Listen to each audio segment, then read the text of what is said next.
welcome to another edition of Media Mongrels. Two gentlemen in the pound today. Well, I'm Jeff Badial, by the way.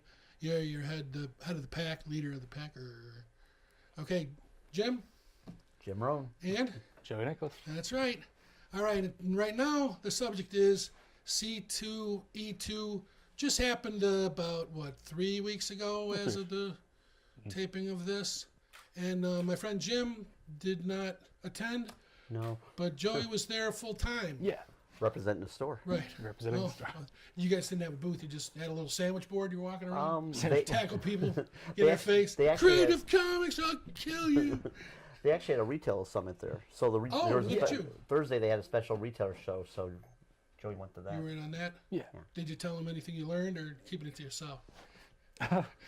Well, we got to see. Jim. You have to go yourself. Yeah. We got to see Jim Lee and John Romita Jr. at that DC booth, so that was cool. Yeah. All right, so I did not go either for various reasons, mostly because they won't give me press as of now. But that's not to say that they won't give me press later. I just should have actually applied. That's my sad story. Joey, your impressions of C2E2? Well, I definitely had a lot of fun. Friday was really good. That was probably the busy day for me. That's when I did a lot of the shopping and seeing all the celebrities and the artists that were there. Saturday, very crowded, but it was definitely cool seeing a lot of the people that were there. There was a lot of excitement and energy. It was definitely good to be surrounded by people, with the same attitude. Absolutely. Yeah. And Sunday it was just sort of slow. It's when everybody, I think that was their least busy day. Always. Sort of hung out, talked to some people, spent the rest of my money, stuff like that. You had some left? Some. Enough for train tickets. Oh, wow. There you go. What was I going to ask you? So you don't see it losing its luster over time? It's still staying the same? I don't think so, man. It's energy? been pretty great. So I'm going to compare it to Wizard, everybody. Because over the time, I think it's fair to say for people who've been to Wizard quite a bit, that's maybe losing a little bit of its energy. What it costs you to get in versus what you have to spend when you're there. The fact that it's becoming sort of a B-celebrity autograph show as opposed to maybe selling comics, which I know they sell comics too, but that's maybe doesn't look like their priority anymore. C2E2 still keeping their focus. Yeah, definitely in the comic scene, yeah. Okay. Anything that you picked up that you want to brag about? I guess a pretty cool story was that I went to the Artist Alley, went to see Eric Talbot, who co-wrote and did a little bit of pencils on a book called Melting Pot. Okay. And I brought it in, and I guess he did some art for... No, it's Kitchen Sink Press. Doesn't have to be, okay. Kitchen Sink Press. Wasn't the guy who did the Turtles the co-writer also? Yes, he also co-wrote it, but I guess Eric Talbot was largely there because he did some art on the Turtles.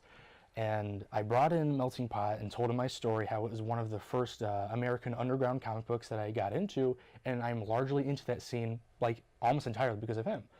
He put on a big smile when he heard that. And so I handed him my first copy of Melting Pot, and he was looking through, he was sharing a lot of cool, lore and facts about, how they went over to England with Simon Bisley, and then, what character, who designed, what they wrote, where everybody did some pencils because, there were 3 artists on it.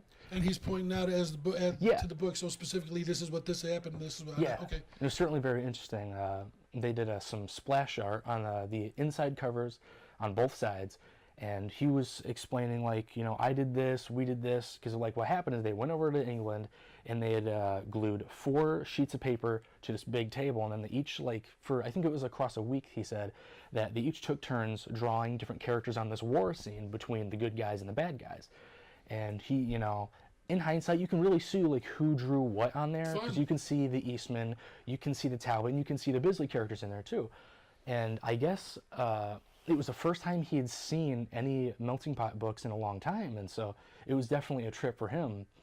And so that's a nice trick when you can kind of you can pique their interest versus them having to do everything to. Yeah, he was real excited to see it. Good. It was definitely very genuine for him.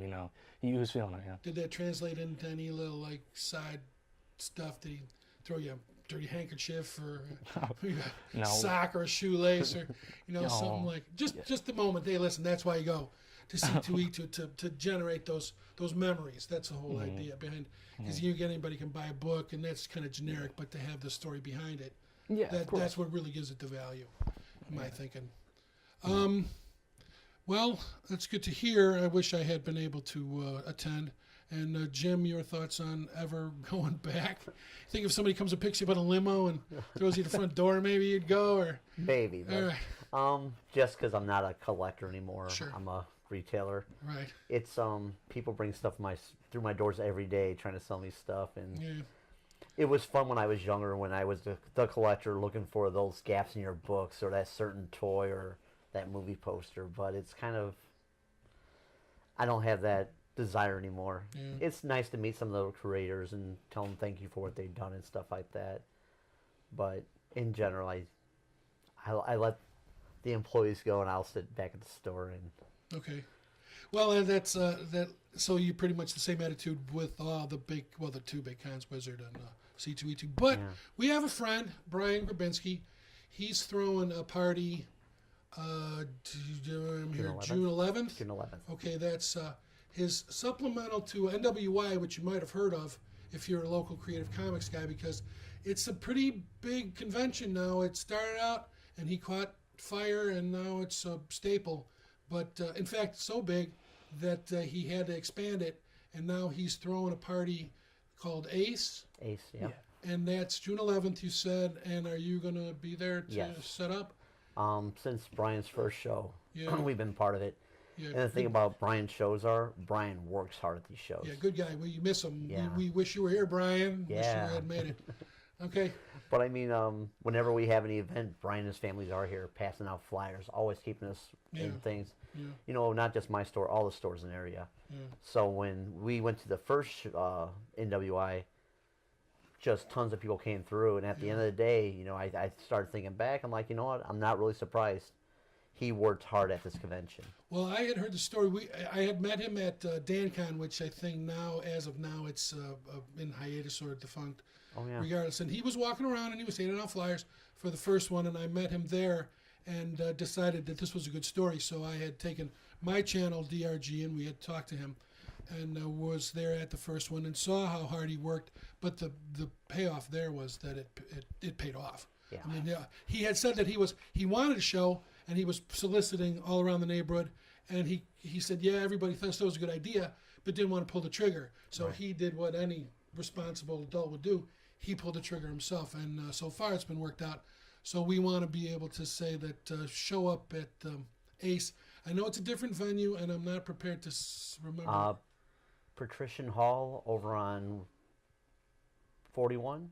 Okay. By that Tyler's Tenders restaurant. Okay. Well, if you go to Facebook and ask him, ask Jim up front, he'll tell you specifically. Or I think if you go to NWI, look, or they have Facebook, try to find it. They're good shows. They're run really well, real affordable. Yeah. Like free parking usually. Yeah, that one's $3. Yeah, the that's A's, a joke. yeah. Yeah, that's but the one thing about Brian's show is he said, when I talked to him about it, you know, I'm like, man, maybe you need a bigger place or something like this. He's like, Jim, I like the hall. That's where I remember the chandeliers, the nice carpet. Yeah. He's like, I don't want to do it at a county fair. Right. I want to do nice shows with that look. Well, and the danger being, all of a sudden you go overboard, get too big, and now you kind of lost control. I think this second show was probably his answer to everybody asking him about doing a bigger venue. The main thing about the second show was you have so many vendors they have to turn away. Right. So they're Good like, problem to have. Yeah, but they said, well, their answer was like, well, we'll do it at a second show, and the people we turned away, they get first pick. Yeah. So it's going to be a totally different show than NWI, and some people are going to like it because it's more a comic show, not a cosplay, which is what event. kind of the other ones kind of become. Well, but you know, yes, no. And for me, I know, Joey, I'm sure you've been there. It's never so crowded that you can't get around. Oh, you know, never, someone was like ridiculous, like, hey, I can't move, I can't see the vendors, I can't get anywhere. I was always able to get a hot dog. I was always able to see whatever it is I wanted to see there. It was well attended, but not so socked in it.